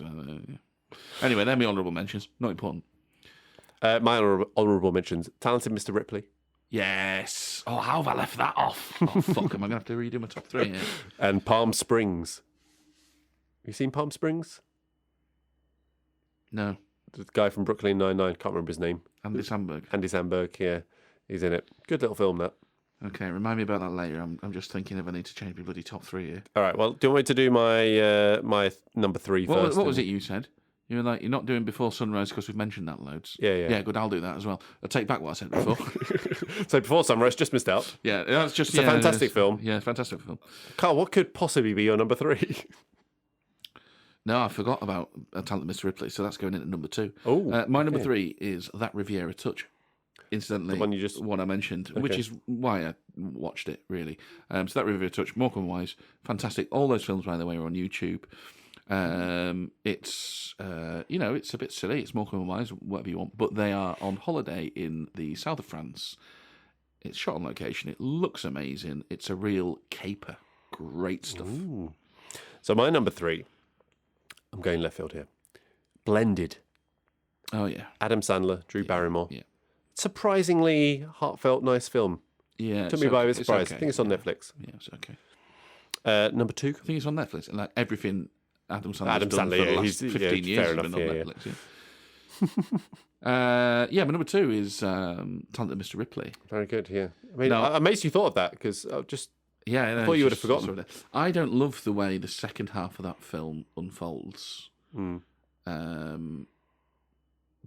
Because there's sort of some issues with. I think they invent a character that's not in the book. Slightly annoying, and then it gets a bit tiresome. But the first half of that, the holiday vibes in that film, amazing. And then it's got that nostalgia as well. Fantastic. All right, number 2, The Way, Way Back. This is called The Way Back. The Way, Way Back. Sam Rockwell, Steve Carell, Toni Collette. Yeah, I mean, this doesn't sound like a serious film. What do you mean serious film? Is Steve Carell playing straight? Okay, yeah. Toni Collette's great. Yeah, she's great. Yeah. Sam Rockwell? I mean, he's great, yeah. Come on. But yeah, this is a kid on a summer holiday who ends up working in a water park. Oh, yeah. And it's a proper coming-of-age thing. And Steve Carell plays an absolute cunt. It's great. Good little film. It's not a great film. It's a good little film. That's the way these go, isn't it? When you get the hangout / holiday vibes, they either go to really sad story or they go to coming of age. Yeah, it was definitely it's definitely a coming of age thing. Yeah. Yeah, true. And actually, this one is coming of age as well. It's just laced with the old suicide of your dad. Yeah, allegedly. Who knows? Yeah. We just made that up. Could have. Imagine if the film goes on for 2 minutes longer and he's sleeping on the sofa. Yeah. He's just like had enough. She walks in that last shot. She walks out of the room, and she goes, "Dad, you forgot to put pants on again. What have I told you?" God, it's like that rave that I came to the other week where you're there just dancing. You haven't aged a day, by the way. And bare-arsed again. Hey, we've come full circle. Oh, no, hang on. That was the Oscars. You've done a different episode there, yeah. Okay, number one, Carl. Well, I mean, obviously, it's this film, isn't it? Oh, okay. Right. Yeah, fair enough. You did this the other week with American I know, I was surprised. Could this be? Oh, yeah, no, it's this the one you've talked about. So I went for the In-Betweeners movie. Oh, right. I mean, I don't hate it as a choice. Great little fun. Yeah, I don't hate it as a choice. I like it. I've gone for slightly different ones, and I say it's summer holiday themed, so it's one's in the sun, and considering it is a follow up to a TV series, which is great. It's a solid movie. Yeah, fair enough. So there we go. All right, that means that leads us on. Oh, one gap that I didn't call out. Call Me by Your Name. Still haven't watched that. Me too. Still need to see that. Got that on my watch list. Right, classic collection. Move with the needle. Classics collection, Carl. So, as a reminder, they need to have stamina. They need to have girth. They need to have penetration. You can listen to previous episodes. You actually want to find out what that means. Yeah, it's all about dicks. Yeah, basically. So far in our classics collection, I'll stop doing this once it gets beyond like 10. But we've got Apocalypse Now, Star Wars, Jaws, The Godfather, Jurassic Park, Back to the Future, and Predator. Can I just say, by the way, in defence of Predator, because I know you were a bit like, ooh. I was on the fence, but it's fine, yeah. Made money at the time. Yeah. And anything that goes on to inspire multiple sequels, and a which musical. are still getting cinematic releases, and a musical, thank you, and a crossover with one of the biggest sci-fi films or franchises going in Alien. Yeah. That is worthy of being fine, it made the considered a list. classic. God, Now, I do recognise that logic does raise a difficult subject of us potentially discussing the Fast and the Furious. It's still going. But it's our list and we can ignore what we like. Yep. So what's your nominee for the list this week? So I got two because I didn't know. Yeah, me too, yeah. But okay, right. So it's an animated one. Oh, okay. Toy Story. Oh, yeah, it's in. Yeah. Easy, why not? Easy. Yep. To Infinity and Beyond. That's there. You know, everyone knows it. Your mum knows it. Oh, yeah. Your mum loves it, Toy Story. Yep. Easy in. What's yours? Easy in. Okay, I'm sticking with The Matrix. No, that's interesting. That's interesting. What do we think? So when I had this classics conversation with a friend of the pod, he knows who he is. The Matrix was because we were trying to think of like modern ones. Yeah. Because at some point they've got to endure. 99. So how far can you go back before 25 years before they're demonstrating their endurance? And that was the most modern one we can come up with. Yeah. But then I'm like, has it really? So no question, it was trailblazing. Yep. Do people still talk about it? Do people still want to watch it? Yeah, is it still inspiring other you're the one. films? You take the blue pill. You know, these are all things that.